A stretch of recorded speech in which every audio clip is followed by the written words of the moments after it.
दिग्विजय सिंह की करते हैं। दिग्विजय सिंह पर बीजेपी का बड़ा आरोप सामने आया है। प्रदेश में वर्ग संघर्ष छेड़ना चाहते हैं पूर्व सीएम दिग्विजय सिंह, ये कहना है बीजेपी का। बीजेपी ऐसे आरोप लगा रही है। विधायक भगवान दास सबनानी ये कहते हैं कि दिग्विजय वर्ग संघर्ष को बढ़ावा दे रहे हैं और वर्ग संघर्ष को बढ़ावा देने के लिए ही वो इस तरह की बातें कह रहे हैं।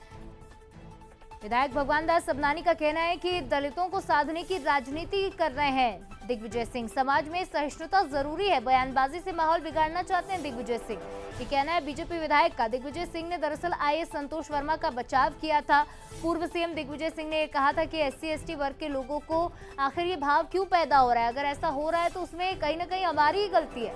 संतोष वर्मा ने ब्राह्मण बेटियों पर दरअसल टिप्पणी की थी, जिसके बाद काफी क्रिटिसिज्म, काफी आलोचना उनकी हुई, कार्रवाई भी की गई, लेकिन इसके बाद बचाव में उतर आए पूर्व सीएम दिग्विजय सिंह। तो अब ये बात कही जा रही है कि भगवान दास सबनानी ने कहा है कि सहिष्णुता जरूरी है। दिग्विजय सिंह इस तरह के बयान क्यों दे रहे हैं, वर्ग संघर्ष को बढ़ावा देने चाहते हैं। तो आइए संतोष वर्मा ने क्या कुछ कहा था, सबसे पहले आइए वो सुनते हैं। एक परिवार में एक व्यक्ति को आरक्षण मिलना चाहिए। जब तक कि मेरे बेटे को कोई ब्राह्मण अपनी बेटी दान नहीं करते या उससे उसका संबंध नहीं बना दे, कि एक परिवार में एक व्यक्ति को आरक्षण मिलना चाहिए। जब तक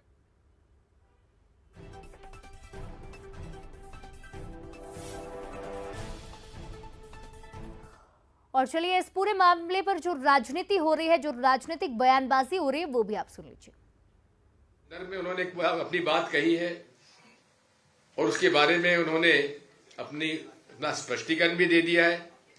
बात यह नहीं है कि वो उनका बयान क्या है, बात यह है कि आखिर अनुसूचित जाति और जनजाति लोगों के अंदर ये क्यों भावना पैदा हो रही है।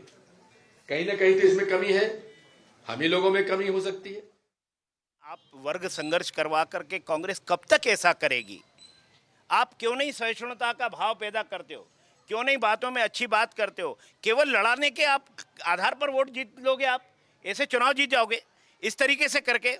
और ऐसे जातियों को लड़ाने का काम एक युग था साहब कांग्रेस का, तब हुआ था। अब जनता जागरूक हो गई है और जनता आपके बहकावे में नहीं आएगी। गलत करने वाला आदमी चाहे कोई भी हो गलत है, सही करने वाला आदमी हो कोई भी हो सही है। इसलिए आप सही पर जाइए, अन्यथा इतनी जितनी सीटें पिछले विधानसभा में आई थी इसके भी लाले पड़ जाएंगे, इतने तक भी नहीं पहुंच पाओगे।